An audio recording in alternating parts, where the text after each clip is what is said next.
The restaurant manager closed the door behind Daniel Harris and told him to sit down. "Sir, you need to stay here until we sort this out," he said, standing between Daniel and the exit.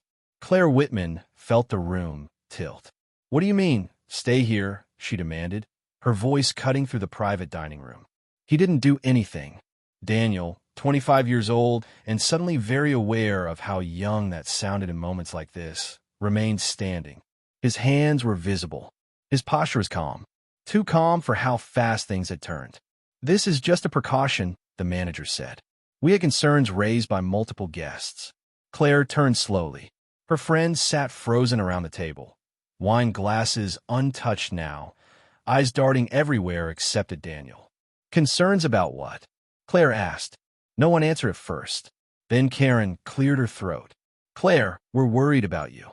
Another friend chimed in, softer but sharper. "This looks bad. You're 48. He's 25. People are talking." Daniel swallowed, but said nothing. The manager checked his tablet. There were allegations of a disturbance and potential exploitation. Claire laughed once, short and disbelieving. "Exploitation? Of who?" Karen folded her arms. "That's exactly the problem. We don't know." Daniel finally spoke. "If there's an issue, I'll leave," he said evenly. "No," Claire said immediately. "You're not being asked to leave. You're being accused." The word landed hard. From the hallway outside, Claire could hear other diners whispering. Phones buzzed. Someone laughed nervously. Someone else said, "I knew it." The manager stepped closer to Daniel. "Sir, please sit. We've contacted building security." Claire's heart slammed. "You called security?" Daniel met her eyes then, something breaking through his calm. "Claire, it's okay." "It's not," she said, voice shaking now.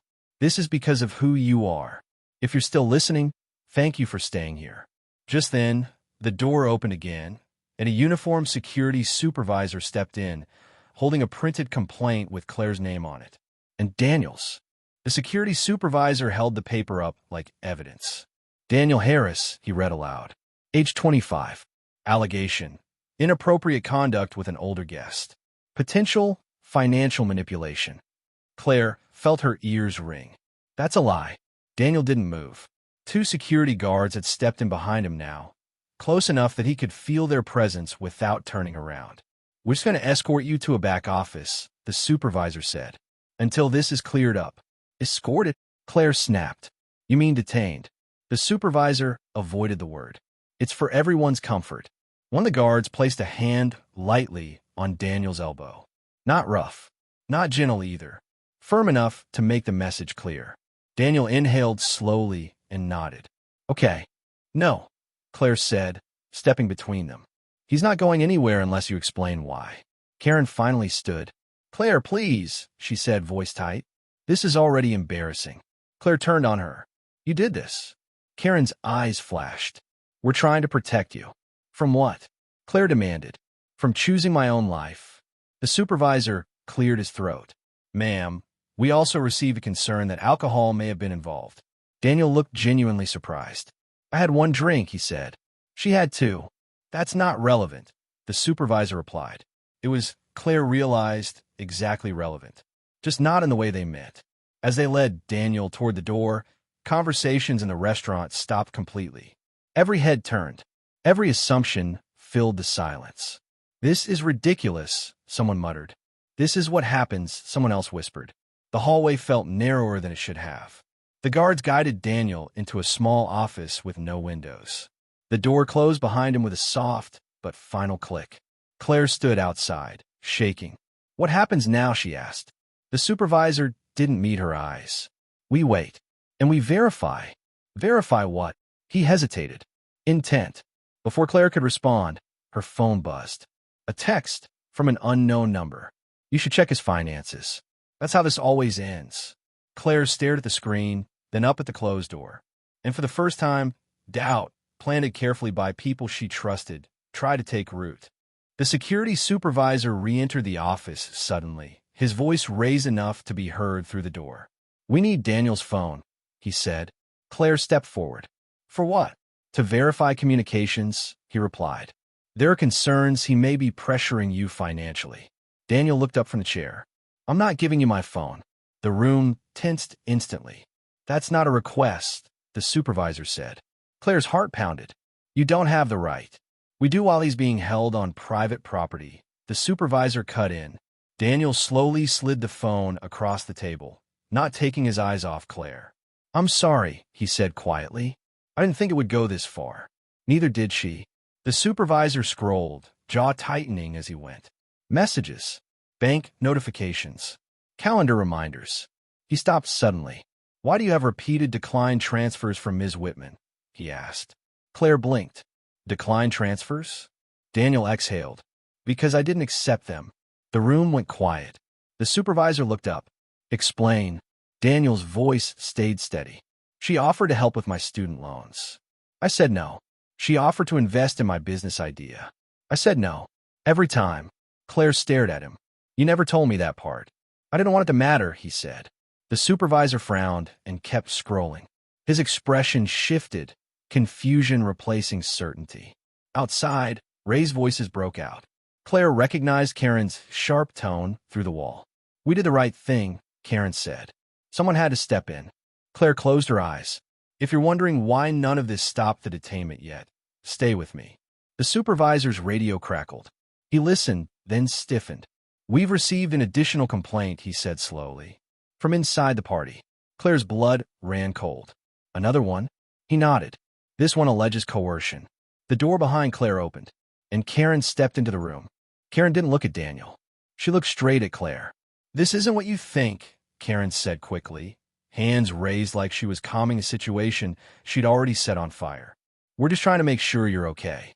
Daniel stood up halfway before the guard gestured for him to sit back down. What did you tell them? Claire asked, her voice low. Karen swallowed. I said you've been vulnerable since the divorce. That you've been spending a lot lately. That maybe he encourages it. That's a lie, Claire said. Karen flinched. I said maybe. The supervisor leaned forward. Ms. Whitman, can you confirm whether Mr. Harris has ever asked you for money? No, Claire said immediately. Never. Karen shook her head. Claire, you don't have to protect him. Daniel finally spoke. I don't need her protection. Karen's eyes flicked to him for the first time. See? That tone. That's exactly what worries us. Claire felt something snap. You invited me to dinner, she said. You smiled at him. You hugged him. And then you waited until people were watching to do this. Karen's face reddened. People were already watching. The supervisor raised a hand. Enough. Ms. Whitman, we need documentation. Bank statements. Proof there's no dependency. This is insane, Claire said. You're detaining him based on gossip. The supervisor's phone buzzed. He glanced at it, then looked back up, serious. We've contacted legal counsel for the property. Until we review everything, Mr. Harris stays here. Daniel's jaw tightened. How long? As long as it takes. Claire reached for Daniel's hand, but the guard stepped between them. The door opened again.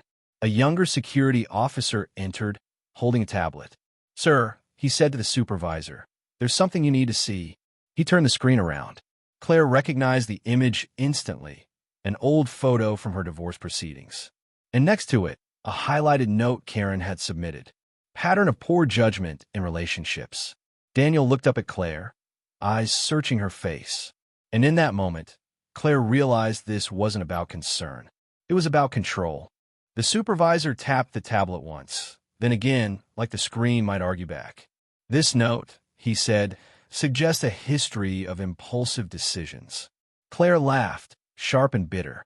From a divorce file? You're using my worst year to judge my present. Karen crossed her arms. We're using patterns. Daniel stood up fully this time. I'm not a pattern, he said. I'm a person. The guard moved closer, but the supervisor raised a hand, studying the tablet. There's more here, he said slowly. Ms. Whitman, according to this, you were advised not to make major financial commitments for 12 months after the settlement. And I didn't, Claire said. That was years ago. Karen's voice cut in. But you've been generous lately. Claire turned on her. With my money. The room felt smaller. Hotter. The supervisor's confidence wavered, just slightly. We need proof, he said, that there's no ongoing financial support. Claire reached into her purse with shaking hands and pulled out her phone. She unlocked it and scrolled, thumb moving faster than her thoughts. "There," she said, thrusting the screen forward. "Every offer I made. Every one he declined." The supervisor leaned in. The guard behind Daniel did too. Daniel watched their faces change. Confusion, then something closer to doubt. Outside the office, raised voices echoed. Someone was arguing with restaurant staff. A chair scraped loudly across tile. The supervisor's radio crackled again. He listened, eyes narrowing. "What now?" Claire asked. "There's a complication," he said. "One of your friends has contacted building management directly. They're asking us to hold Mr. Harris until authorities arrive." Daniel's breath caught. "Authorities?" "It's protocol," the supervisor replied, though his tone lacked conviction now. Claire's heart dropped. "You're calling the police?" Before he could answer, the office door burst open. Another manager rushed in, pale and breathless. "We have a problem," he said. "Someone's recording this. It's already online." The supervisor swore under his breath. Daniel looked at Claire, eyes wide, not with fear, but with the weight of what was coming. And somewhere outside that room, the story had just escaped their control. The supervisor grabbed his radio. "Find out who's filming," he snapped. "Now!" Outside the office, voices overlapped, confused, angry, excited. Someone knocked hard on the door, then another knock followed, louder. "They can't do this," a man shouted. "He didn't do anything." Claire pressed her hand to her mouth. The room that had felt sealed and controlled minutes earlier was now leaking chaos. Daniel sat back down slowly, shoulders tense. "This is getting worse," he said quietly. "It shouldn't be," Claire replied. "That's what scares me." The supervisor's phone buzzed again. He glanced at it, then froze. "It's already spreading," he muttered. "Someone tagged the restaurant." "And tagged you." "Me?" Claire asked. He turned the phone toward her. A short video played, grainy, shaky, but clear enough. Daniel being guided down the hallway. Guards flanking him. Claire arguing in the background.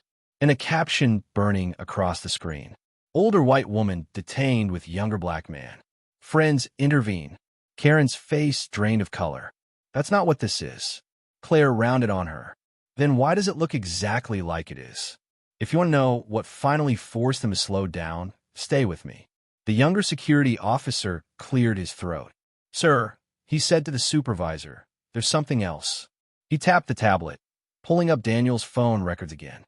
One entry was highlighted. Earlier tonight, the officer said Mr. Harris transferred money. Karen's eyes lit up. "See?" The officer shook his head. "No, he transferred money to Ms. Whitman." The room went silent. Daniel spoke softly. "She forgot her wallet last week. I paid for groceries. She paid me back twice. I sent the extra back." The supervisor stared at the screen, then at Karen. "That's the opposite of what you reported," he said. Karen opened her mouth. No sound came out. Outside, the knocking turned into chanting. "Let him go. Let him go." And suddenly, holding Daniel no longer looked like protection. It looked like a liability. The supervisor's hands hovered over the tablet, unsure whether to close it or call someone else. The murmurs outside the office were growing louder, more organized. Claire's heart pounded as she realized just how far this had gone. "Sir," the younger officer said quietly, "they're live streaming it now.